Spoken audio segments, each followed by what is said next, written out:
Uwi na tayo guys. Galing tayo magpagupit. Nagpagupit muna tayo kasi sobrang haba na ng buhok natin. Uwi na tayo.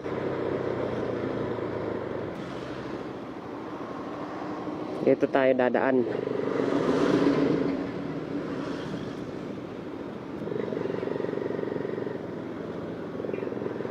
Buti huminto yung ulan. Kung saan hapon saka umulan. Lamig. Ang lamig na guys.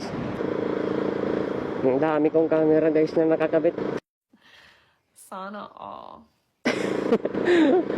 Akala mo totoong vlogger. Feeling lang naman.